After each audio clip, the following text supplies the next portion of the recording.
Boa tarde a todos, ou bom dia, ou boa noite, depende de que horas você está assistindo esse podcast. Hoje nós estamos aqui com o Gustavo Franco.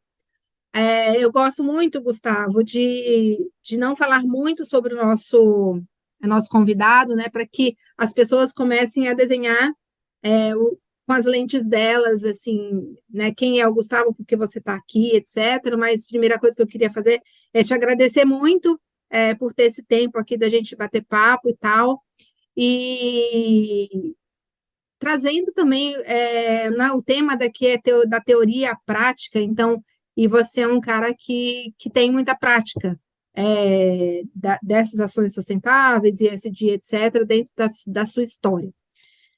Então, para a gente começar, eu queria perguntar, assim, quem é o Gustavo? Assim, conta um pouquinho da sua história de vida, da sua trajetória mesmo. Como é que você chegou até onde você está hoje? Assim, qual o seu começo, os seus valores, sua história? Traz um pouquinho disso para a gente. Quem é o Gustavo Franco? Vamos lá. Primeiro, é um prazer estar aqui. Conheci a Ana por uma ajustes astrais, né? Por- Pelo sítio do governo de Minas, mas por acaso eu caí como padrinho da 4H. Na época nem era 4H, ainda era 4 atos para mudar o mundo, né? Esse nome novo. Mas já tivemos muita sinergia de cara, um pouco por causa dessa identificação de valores mesmo, né? Então, o Gustavo primeiro marido da Poli, pai do Davi, João, Maria e Clara, né? Então, esse lado pessoal para mim é muito importante. Mas sou um empreendedor social que não comecei com essa visão. Eu não me identificava com essa parte de empreendedorismo social, mas a minha família, meus pais, né, tinham uma empresa de supermercados. Eu rapidamente, assim, eu fui para a área de computação, eu não queria estar na empresa de supermercados, fui para Belo Horizonte, ciência da computação, graduação, mestrado, trabalhando com engenharia de software, mas aí recebi esse chamado para voltar para uma empresa familiar que precisava passar por um processo de sucessão.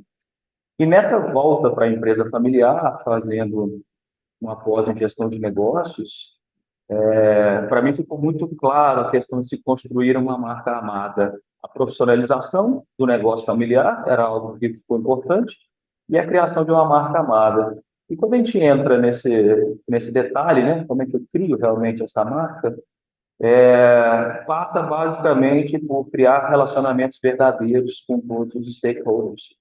Então, na hora que você volta para uma empresa, você chega numa empresa familiar, já com 20 e tantos anos, eu chegando como possível sucessor, mas eu tinha que galgar meu espaço ali dentro, porque tinha muitos gestores, muitos líderes antigos, né?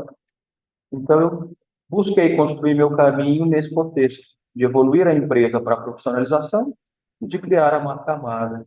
E aí, logo de início, quando eu busquei criar relacionamentos verdadeiros, aí eu fui buscando quem são meus fornecedores, quem são meus colaboradores, quem são os meus clientes, quem são os meus concorrentes, quem são mais onde eu tenho pontos de contato. E aí, quando a gente busca esses outros pontos de contato, aparece o poder público, aparece a sociedade, aparece o meio ambiente. A empresa de supermercados, ela tem muito forte isso, né? Então, criar relacionamentos verdadeiros com o meio ambiente é buscar esse relacionamento sustentável. Com a sociedade, com a comunidade, é realmente buscar devolver para a comunidade algo que gere impacto realmente, que não seja só filantropia, né? Então, quando a gente está dentro de uma empresa, a gente começa a perceber essas coisas. E foi aí que eu me descobri o empreendedor social, quando eu realmente comecei a buscar esse tipo de ação e sair um pouco dessa teoria realmente, né, de que primeiro a legislação precisa ser obedecida, depois você começa a ter projetos pontuais, aí eu falo muito da filantropia, a empresa doa cestas básicas, ajuda o funcionário, e à medida que a empresa vai crescendo, essa responsabilidade aumenta e também o espectro de atuação da empresa aumenta muito. Aí você começa a enxergar a empresa como esse organismo social, que precisa ajudar a construir a sociedade na qual ela está envolvida.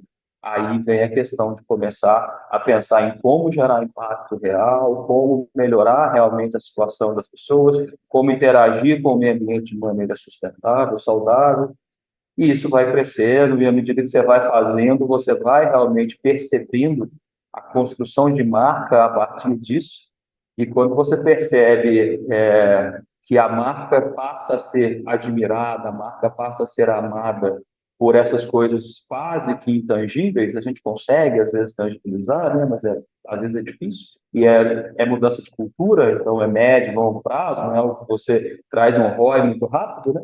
Quando você percebe isso, você vê que esse é o caminho, e aí isso passa a ser estratégia da empresa de alguma maneira.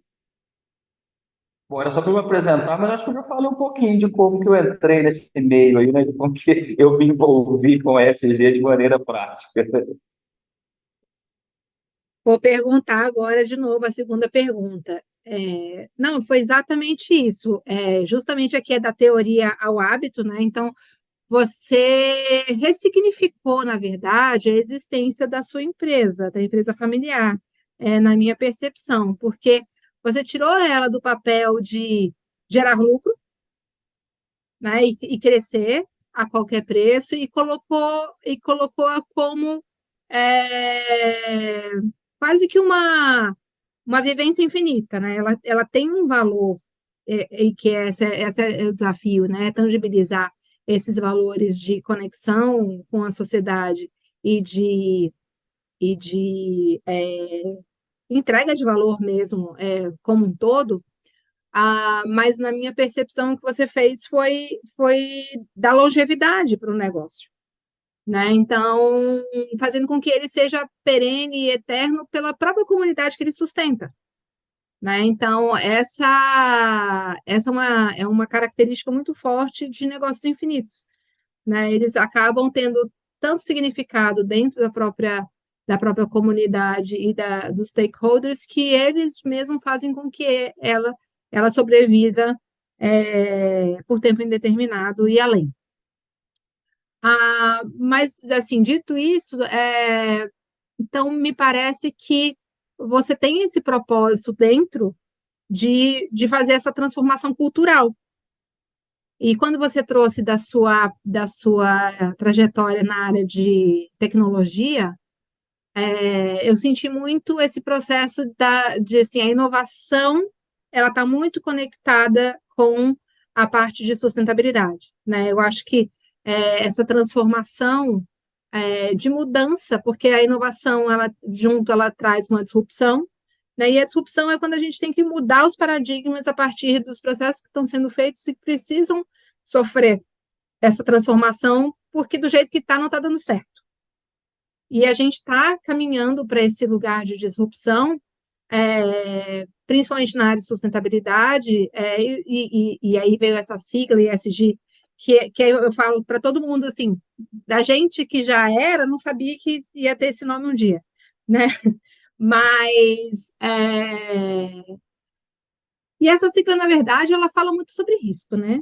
Então, ela foi criada muito para demonstrar os riscos do negócio a partir dos seus impactos ambientais, sociais e de governança. Mas onde eu quero chegar sobre isso, né? Você vê qual a conexão que você vê em relação à inovação, disrupção e o caminho da sustentabilidade? A sigla ESG, os termos, né, eles vêm num momento bom, porque precisa forçar um pouquinho, né? E o ESG veio a partir do mercado financeiro, né? Então, já existia compliance, a gente falava em sustentabilidade empresarial, e aí trazia alguns pilares para essa sustentabilidade empresarial. Mas a ideia sempre foi essa mesmo, né? De evoluir a empresa para que ela seja infinita, para que ela seja realmente associativista. A empresa que tem essa visão associativista se posiciona como esse organismo vivo que interage com a comunidade e ajuda a evoluir toda essa comunidade, né? Quando a gente fala de inovação, inovação é mentalidade. A tecnologia apoia e ajuda a acelerar.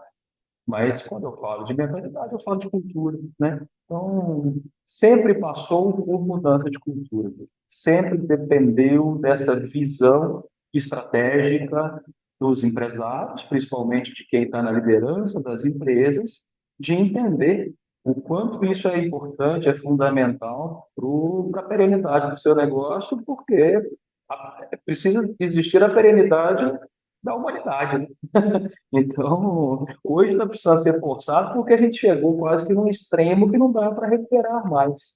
Mas a gente ainda tem tempo para fazer isso acontecer. A gente vê muito no interior, principalmente, que eu estou aqui no sul de Minas, né? Então, o interior aqui representa boa parte do interior do Brasil, eu acredito. Que a gente vivencia aqui não é diferente em outros interiores e até em grandes centros. A gente vê muito empresas familiares pela conjuntura de negócios no Brasil, né? A gente tem muitas empresas familiares passando para a segunda geração, algumas passando para a terceira geração. Então, inovação para muitas dessas empresas é profissionalizar o negócio. É primeiro trazer essa necessidade de ter um negócio profissional. O negócio profissional, hoje em dia, passa muito por gestão por processos, e aí vem a digitalização dos processos, que a tecnologia ajuda a acelerar, ajuda a medir mais fácil, entra a ciência de dados.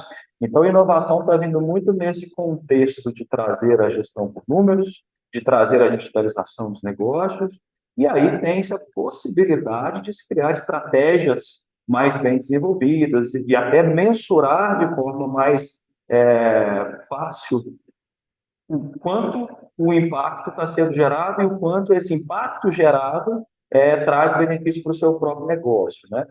Porque aí eu falo com isso por experiência própria, na minha empresa, na empresa da minha família. Já estava no DNA da empresa ajudar o próximo, mas era essa ajuda muito pontual. Era essa ajuda de cestas básicas, de criar alguns projetos, mas não se pensava na perenidade disso, não se pensava isso como estratégia para a empresa.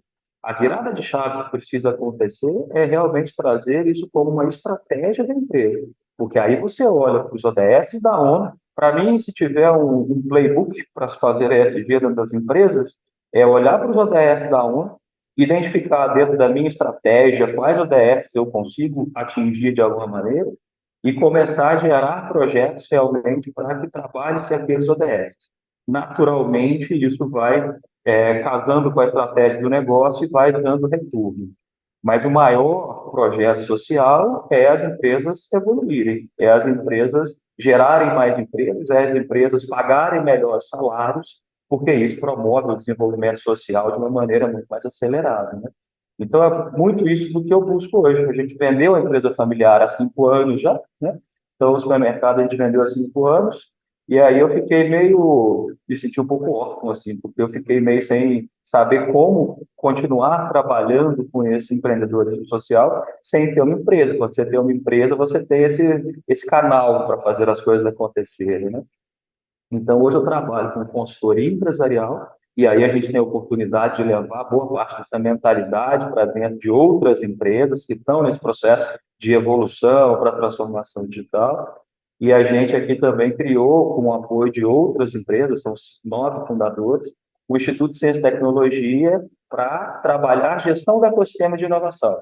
E aí, nessa gestão do ecossistema de inovação, a gente tem não só trazido o tema, gerado densidade, né? A gente faz eventos para gerar educação, para gerar mobilização, mas a gente busca conexões com startups, com empresas que possam ajudar a resolver esses problemas, e a gente busca fomento público, é um instituto sem fins lucrativos, então a gente busca fomento público para projetos que, além da inovação, também trabalham as questões de ESG mais fortemente aqui na região.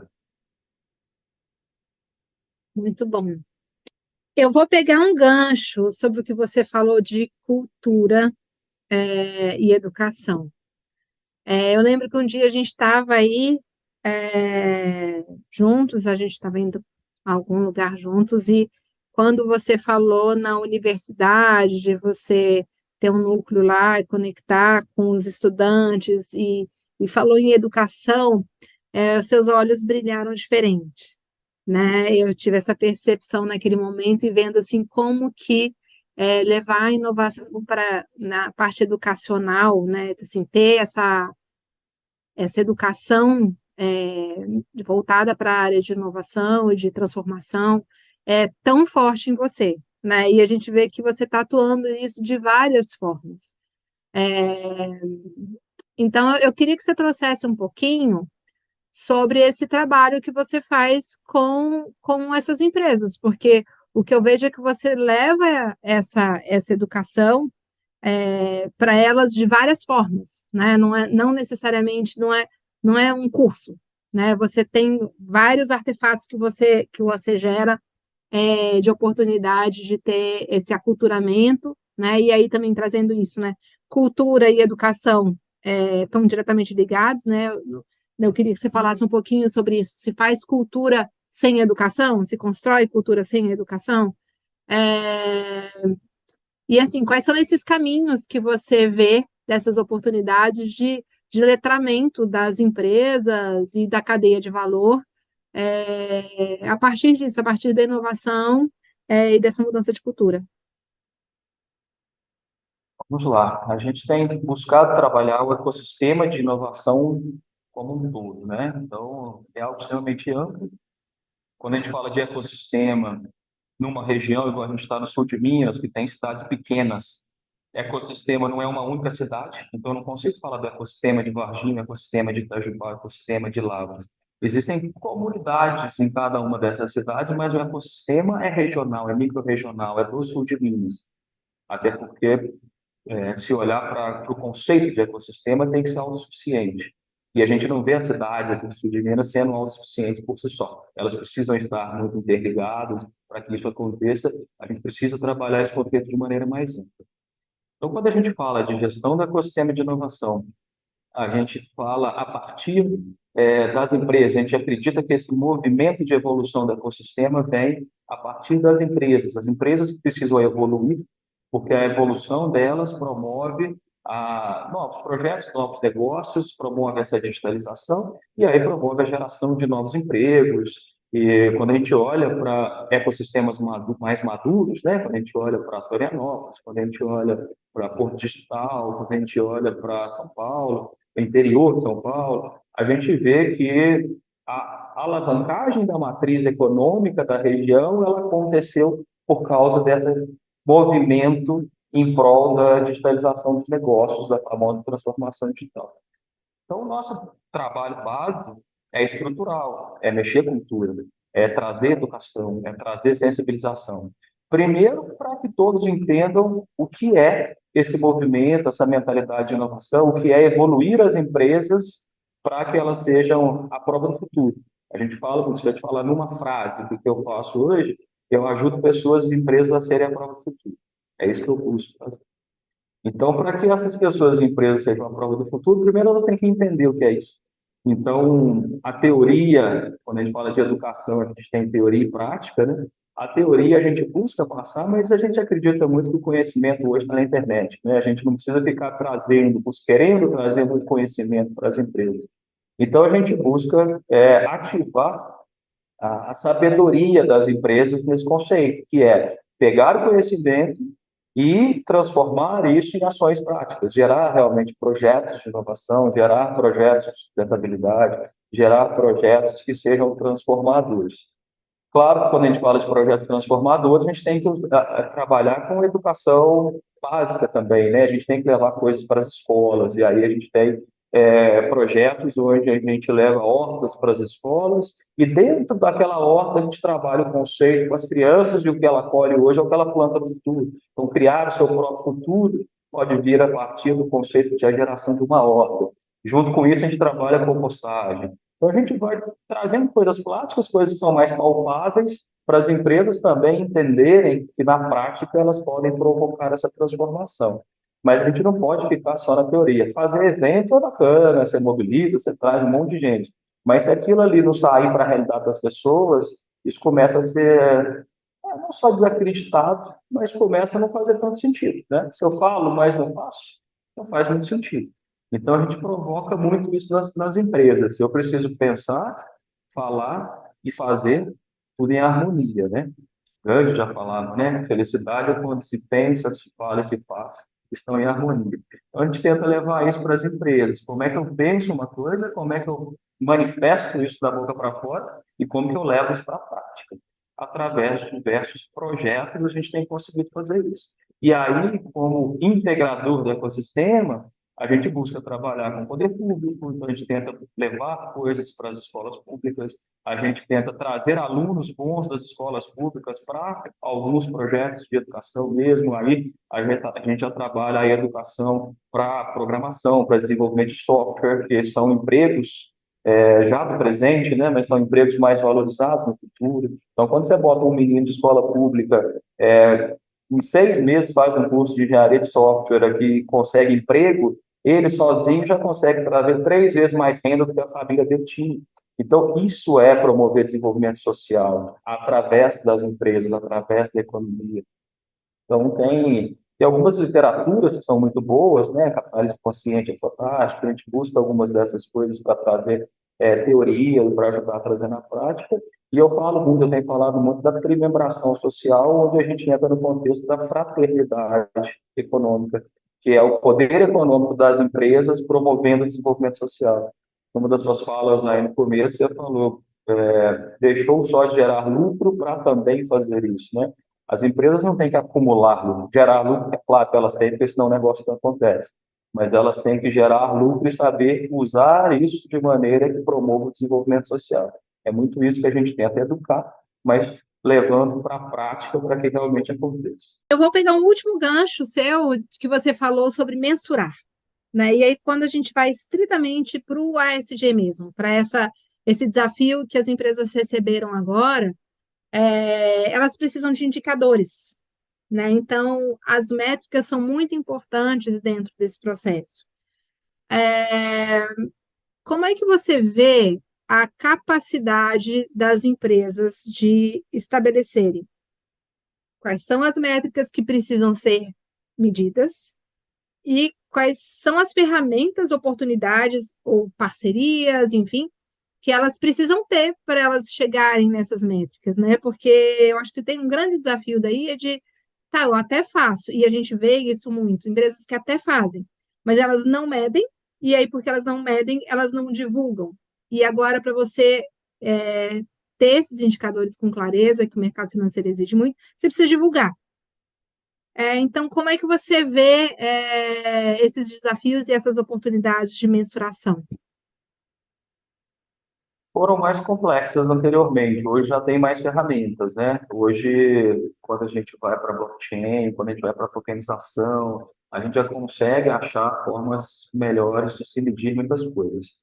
Mas eu acho que tem que partir para projetos, igual eu falei, olha para a estratégia da empresa, dentro da estratégia da empresa, quais projetos eu consigo fazer. Playbook inicial é energia limpa, então quanto que eu gastava de energia, quanto que eu consigo gerar hoje. O meu lixo, o quanto que eu estou gerando de lixo, o quanto que desse lixo eu estou reciclando, o quanto que eu estou indo para compostagem. Para mim, toda empresa tinha que ter o projeto lixo zero. Tinha que ou reciclar ou mandar para compostagem, né? É algo que a gente fazia lá atrás e, infelizmente, hoje eu não consigo levar isso para todas as empresas, mas é algo que dá para se medir, né? O quanto que eu gero, o quanto que eu gerava antes, gero hoje de lixo. E o quanto disso está sendo reaproveitado. Acho que isso é mais importante até, não só o gerar, mas o reaproveitar, o reciclar realmente. Existem hoje algumas ISO até, que traz alguns tipos de padronização, né? Então, para o poder público, por exemplo, a gente tem fomentado muito que eles busquem a ISO de cidades sustentáveis e de cidades inteligentes. São duas ISO hoje que te dão um diagnóstico da sua situação, de como você está. Então, você dá diagnóstico, traz mensuração de alguma forma e traz plano de ação. O que que eu preciso fazer para melhorar, né? Para as empresas também já tem algumas medições nesse caminho. A Bovespa soltou recentemente aí o índice BSE dela de novo, né? Então ela sempre está soltando e valorizando as empresas que estão nesse índice, então ali também traz algumas mensurações. Mas para mim, por fim, as principais medidas são IDEB, IDH, renda per capita. Então, acho que as empresas Por isso que a gente fala muito em ecossistema. Não adianta uma empresa fazer e medir o dela se as que estão no entorno não estão contribuindo, porque aí eu não vou conseguir mexer em estruturas sociais que são mais complexas, eu não vou conseguir melhorar a IDEB, eu não vou conseguir melhorar a IDH. Então, precisam ser projetos em conjunto que as empresas têm, mas dá para a gente medir tanto um pouco no micro quanto nesse macro maior. No macro é mais um trabalho de ecossistema mesmo e menos um trabalho individual. Agora, buscar quais são as métricas, né? Buscar dentro da estratégia da empresa o que faz sentido para cada uma delas. Mas dá para mensurar impacto, dá para mensurar. A gente está fazendo um trabalho, por exemplo, aqui com a Prefeitura de Três Pontas, com a Associação Comercial de Três Pontas, mas que envolve toda a cidade. Que a gente está mensurando lá, por exemplo, quantidade de empregos gerados a mais. Por fim, vai medir melhora de IDEB, melhora de DH, melhora de renda per capita. Mas para isso a gente começa no micro. Quantas pessoas estão sendo treinadas, quantas crianças passaram por um curso de capacitação, quantos empregos as empresas locais contrataram daquelas pessoas que foram capacitadas. Então, para cada projeto, a gente tem essa preocupação de ter os indicadores e medir. Maravilha. É a ODS 17, né? Parcerias com o meio de implantação dos projetos, porque são problemas complexos, né? São desafios bem complexos. Bom, para finalizar, a gente tem sempre uma puxadinha aqui de falar sobre 4 hábitos, né? Como é que com 4 hábitos você faz uma transformação? E eu queria que você elencasse quais seriam os 4 hábitos que você indicaria para passar por esse processo de transformação e sair da teoria para o hábito de se tornar sustentável, enfim. Não estava na pauta, né? Então vamos lá, de bate-pronto, assim, para eu falar. Acho que o primeiro é você ser sustentável, né? Você olhar para a sua vida e você buscar ter essa harmonia entre a vida pessoal, profissional, familiar. Acho que isso é fundamental, você estar bem consigo mesmo. Olhando para a indústria, para empresas, para comércio, para PJs de maneira geral, eu acho que os 4 hábitos são realmente esse trabalho de buscar a evolução da empresa para que ela seja uma empresa associativista. Então, primeiro, esse trabalho de cultura. Depois, olhar para a estratégia da empresa e encaixar ODS, encaixar projetos que caibam dentro dessa estratégia, mas com essa preocupação associativista mesmo. Como terceiro hábito, olha que só nesses dois já caberia quarto, né? Mas vamos lá. Como terceiro hábito, depois que eu comecei a ter esses projetos, é realmente trazer isso de uma maneira transformadora, então estratégica e que busque essa transformação social, então mensurando o impacto de como que eu estou gerando e como que eu trago outras empresas para esse movimento. E, por fim, para ser transformador de verdade, é buscar essa visão ecossistêmica. Então, como que eu trabalho em prol de outros, como que eu uso inovação aberta para eu poder realmente trabalhar pela sociedade que eu estou construindo. Buscar criar esse futuro, né? O futuro é um lugar de substituição. Todos nós seremos substituídos. Então, eu preciso criar o futuro que eu quero estar. É bem isso que a gente trabalha, e se a gente não tiver essa mudança de cultura lá na base, e depois esse trabalho de estratégia e essa construção coletiva, a gente não vai conseguir chegar lá. Mas eu acredito que a gente consegue, e eu estou fazendo isso aqui no Sul de Minas. Ah, muito bom. A gente também acredita, né? Por isso que a gente está cada vez mais avançando e divulgando essas visões dessas pessoas que estão colocando em prática, porque é isso, alguém precisa começar para depois alguém continuar, né? Então tem aqueles que começaram essa transformação para que depois outras pessoas venham mais para frente e vão mais longe, né? É sobre isso. Gustavo, obrigada demais pelo seu tempo, né? E por ter se dedicado a isso, por compartilhar tanto conhecimento aqui com a gente. Eu que agradeço o espaço, estou à disposição aqui, a gente está sempre em contato, a gente encontra de vez em quando aí em alguns eventos, e tal, mas precisamos estar mais próximo também. Obrigado pelo espaço aí, estou à disposição. Vamos marcar um café em Varginha já já.